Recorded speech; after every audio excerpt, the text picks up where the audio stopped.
Previously on the Seegers Family Edifice Venture, Penny flew down to Georgia to help me pack my things and move back to Indiana upon completion of a 2-year activation with the Army. Once home, we unpacked the truck and headed out to the building where we found an old shower stall dumped in our property. We're not sure where it came from, but we do know that it was not left there by the next door neighbor. He says, "Hey, you know who put this out here in my yard?" I said, "Yeah, what's it to you?"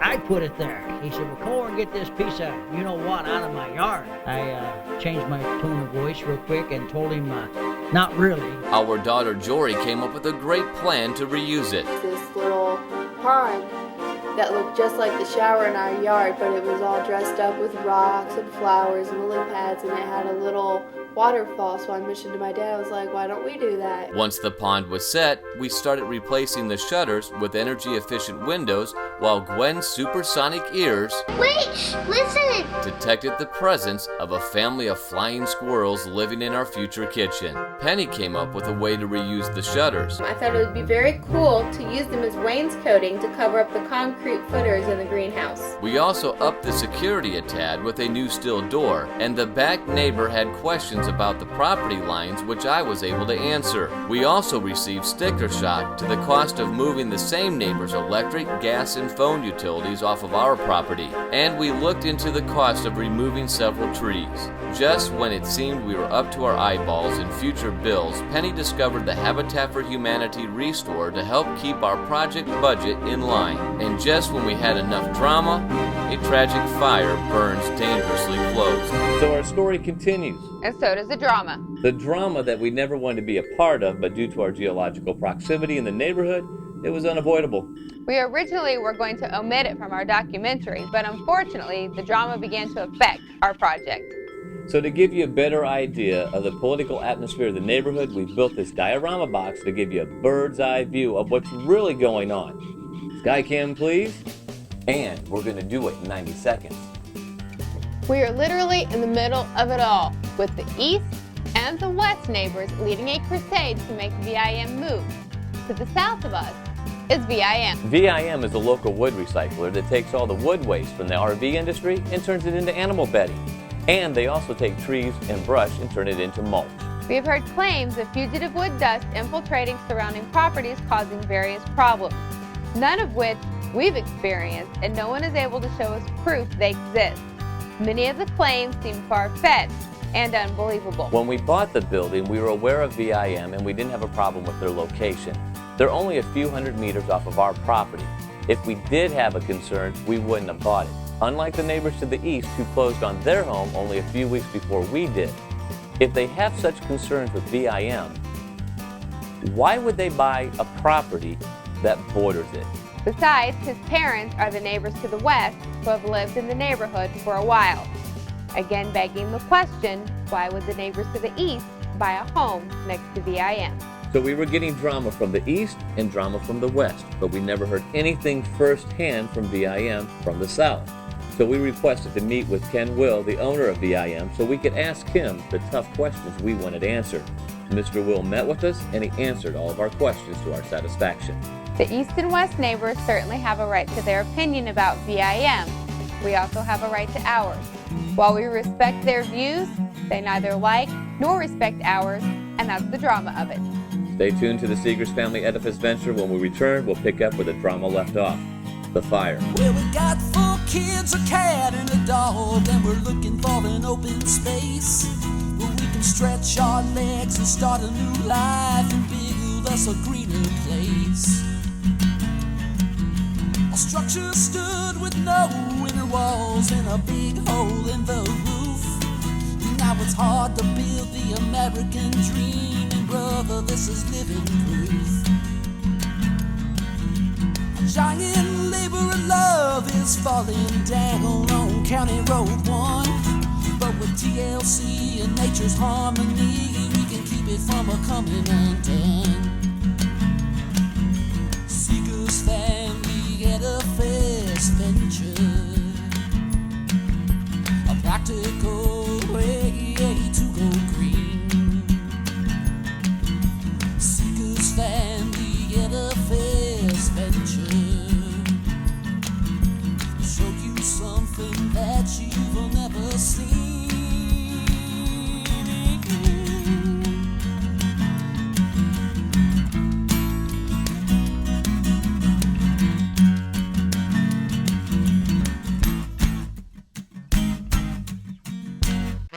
The Seegers Family Edifice Venture is sponsored in part by Habitat for Humanity of Elkhart County, building decent, affordable housing with people in need. WVPE 88.1, a NPR station. Inform, entertain, inspire. Anco Products Incorporated, our energy saves you energy. And Heritage Antique Lumber, crafting fine furniture, custom cabinetry, and trim using lumber from historic barns. If you like our video series, you'll love our website. Check it out at www.edificeventure.com. See pictures, read blogs, find cool links, plus information and tips to help you get started on your own green, sustainable home improvement projects. Now to pick up where we left off. The fire started June 14, 2007 and was finally under control June 17. For the next few weeks, the drama was so thick we decided to hold off any work on the building till things settled down. On June 30th, we decided to tackle the sagging support beam that kept us from finishing the kitchen floor. The beam center was hanging 3 inches lower than the ends. The 66-year-old large wood beam never had any additional support, so we added 4 steel posts to jack the beam back into its proper place. The job went much smoother than I expected. We went around and around in circles, raising the center inch by inch until the kitchen floor was level. Like a hellacious mayday pole. Before we continue with the story, I must note, we had always communicated with the zoning board what we were doing to the building. We inquired about property lines, zoning, and permits. Phase 1 of our project consisted of keeping the elements from weakening the structure. We needed a new roof, new siding, new windows, and replacement of a missing portion of the building.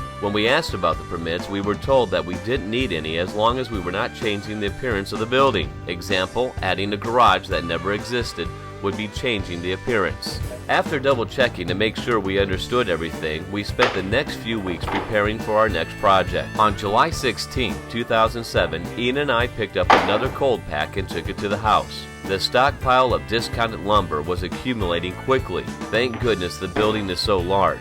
It makes a great warehouse for all the materials we need and keeps them dry. Once the wood was put away, we took measurements of the area that would become the greenhouse. Now it was time to sit down and draft out a plan. The biggest obstacle in the planning of the greenhouse was what to use for windows to give it that greenhouse feel. On July 17th, that answer presented itself with a little window shopping, no pun intended, at the Elkhart County Habitat for Humanity Restore. We stumbled across an unbelievable deal. We picked up 3 new windows that each measured 5 by 8, exactly what we needed to construct a glass wall. So why would the Habitat Restore have these beautiful new windows? They originally purchased by someone that wanted them for, they were building a glass wall in a lake cottage, and they decided they changed their mind at the last minute, but they'd already ordered 3 sets of doors configured as windows, and they couldn't use them, they couldn't return them, so they donated them to us. The estimated cost of these windows was $1,500 each, totaling $4,500 if we bought them new. We only paid $750 for all 3, saving us $3,700. July 19th, we began to tackle the task of keeping the elements out. As you can see, we were taking in quite a bit of water into the basement through the door leading to the future greenhouse. Some of it was also entering through the shutters on the lower level. We started the demo. I should have known something bad was about to reveal itself. The signs were there. Strike 1, I lost control of the sledgehammer, which we have nicknamed the Persuader. Strike 2, I took a hit to the eye from a falling board. And strike 3, although not physically painful, would be a big blow to the project. After removing the old window sills, we found an infestation of wood-munching bugs, termites. Not knowing much about termites, it sent us into a frenzy. Penny jumped on the phone and started calling for quotes. Yeah, it has a half basement. Yeah, and that's where we found the little white bugs real close to the ground. She was able to find 2 companies that could come out that day to inspect the building and tell us how much they thought it would cost to rid us of the pests. So while we were waiting for pest control to arrive, we kept working to keep our minds off the new dilemma. To help save money, we decided to reuse 2 windows from the north side and the south side of the laundry room. We guesstimate that we saved $150 by doing this. I was sure the termites were going to cost more than that to terminate. So Ian and I removed the windows, Penny cleaned the windows, and Charles cleaned the demo from the area where the windows would be installed. While waiting for the exterminators, a lady stopped by and asked for the building's number sign that was left over from the Baptist church camp years. She told us her father was a staff member when our building was being used as a girls' dormitory and held many childhood memories. First year we were here and the girls had to sleep up there. My daddy's cabin was somewhere back in there, and I'm not a brave person.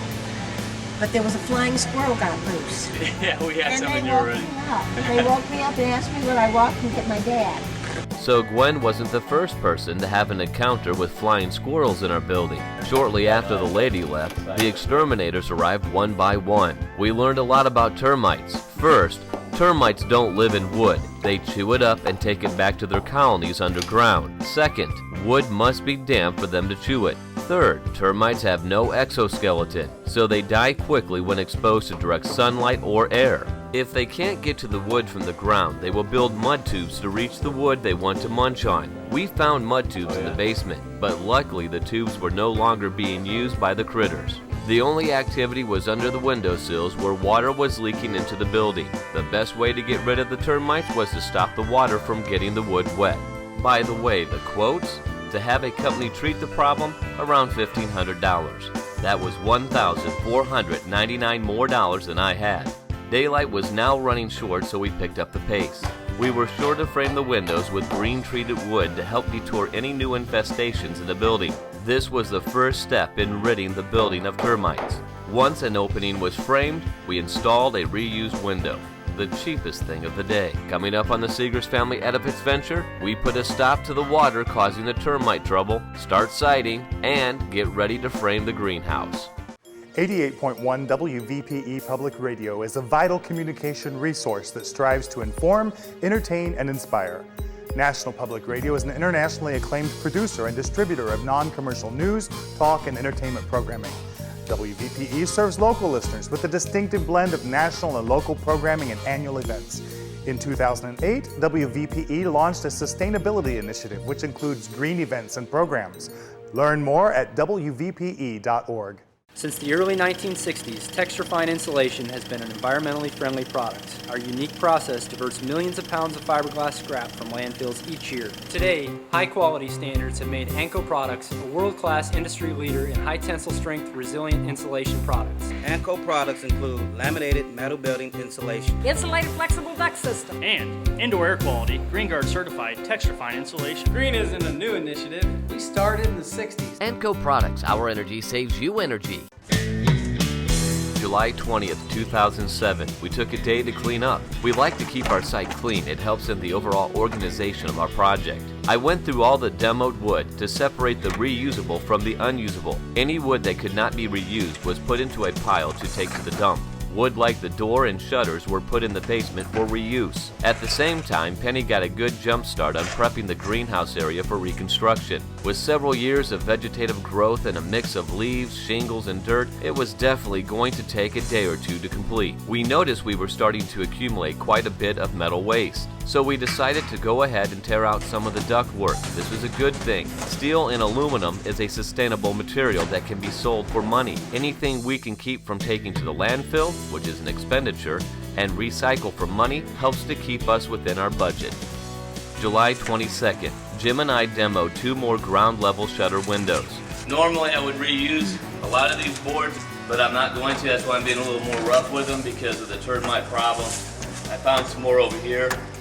I just don't want to put any wood back in that might have an infestation already feeding off of it. We framed the rough opening for the new window and closed off the other with treated lumber as a little preventative maintenance. While we were doing all this, Penny was removing the old shingled siding from the building. The shingles seemed to come off fairly easily, but hammering in all those little nails left behind was monotonous. We had to make sure the nails were either pulled or pounded in. The next step was adding house wrap, a must for a green home. Any nails left behind would poke holes in the wrap, making it less effective. House wrap has many benefits. It is fire retardant and invaluable for weatherproofing your home. It prevents outside water penetration while allowing inside moisture to evaporate, preventing buildup of condensation. It also acts as an outside insulation against air leakage, but the important point is it stops moisture.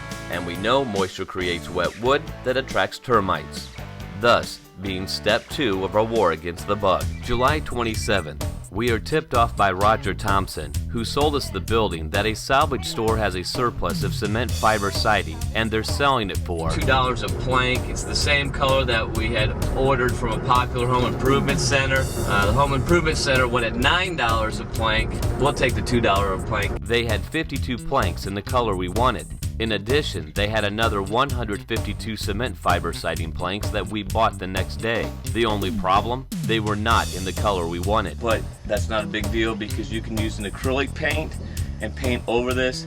All we'll do is we'll take actually one of the pieces in that we want the color to be and have a color match. Cement fiber siding has many benefits. As I said, it can be painted. It's flame and weather resistant, insect and rot resistant, and can be recycled. Stay tuned to the Seegers Family Edifice Venture. Next, Penny will show how drywall, or also known as gypsum, can be recycled. Heritage Antique Lumber is a small, family-run business. We reclaim lumber and we turn it into something you can be proud of and you will be happy with. The uniqueness of our cabinetry is one of a kind. Heritage Antique Lumber makes furniture, crafts, mirrors, frames, and more using reclaimed barnwood. We at Heritage Antique Lumber consider ourselves more than just craftsmen. We are also artists. Visit our website and see our quality, heritageantiquelumber.com.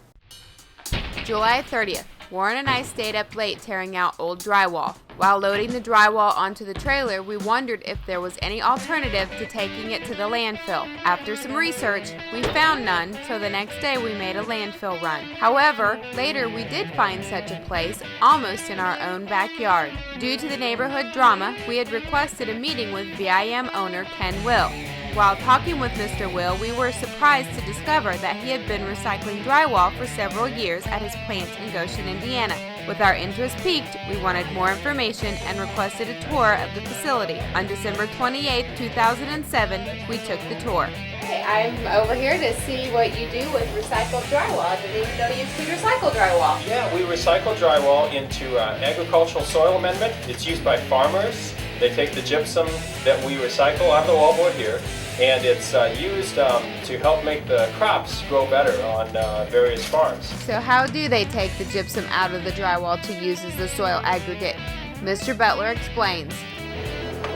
Here's where the materials are loaded by the loader into the shredder, which is the beginning of the operation. Here, larger pieces of drywall scrap are shredded into smaller pieces to be moved up into the conveyor belt into the rest of the operation. Here's where the materials move up the conveyor belt and down. There's a magnet here that removes any metal contamination before the materials are fed into the hammer mill. The heart of the operation here is the hammer mill. This is where the smaller pieces of wallboard scrap are now pounded with hammers in this mill and fed into the shaker table. After the material is pounded with the hammer mill, then it is fed into this shaker table, where it is separated and the smaller, finer particles are fed up as finished product, and the paper scrap, which is left over, remains on top of the screen and is fed out through a conveyor belt.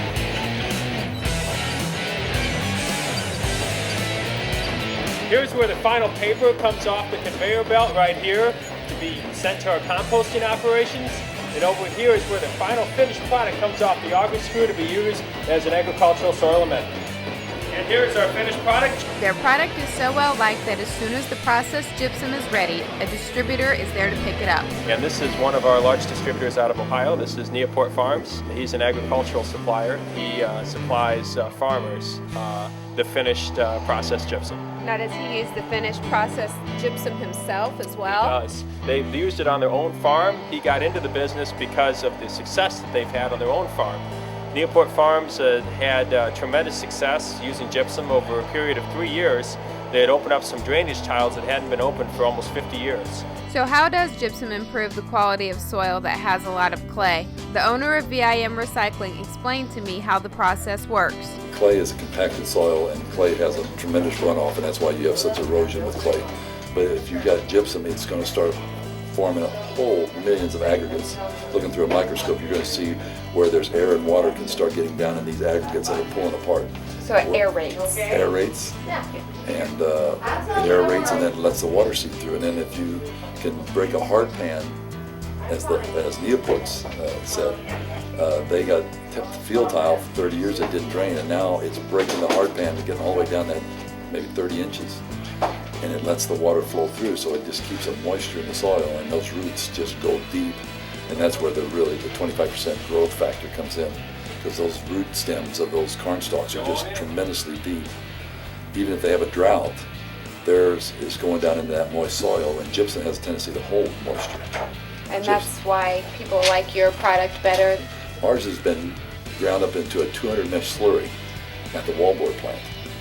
They put it in a slurry and they squeeze it out like icing. And that product, when it comes here, even though it's in wallboard, when we grind it up, it wants to get back to 200 mesh. And so if you add water to this gypsum, in less than a day, it'll dissolve totally and there'll be a film on the bottom. So our gypsum in 6 weeks is in availability in the root system. So there you have it. Drywall can be recycled. The gypsum within it is a valuable soil aggregate. Up next, we'll give you a sneak peek of the next episode. The Seegers Family Edifice Venture is sponsored in part by Habitat for Humanity of Elkhart County, building decent, affordable housing with people in need. WVPE 88.1, a NPR station. Inform, entertain, inspire. Anco Products Incorporated, our energy saves you energy. And Heritage Antique Lumber, crafting fine furniture, custom cabinetry, and trim using lumber from historic barns. If you like our video series, you'll love our website. Check it out at www.edificeventure.com. See pictures, read blogs, find cool links, plus information and tips to help you get started on your own green, sustainable home improvement projects. Next time on the Seegers Family Edifice Venture, the greenhouse goes up, but does it get finished? And with an unexpected offer of generosity, the trees we need removed come down.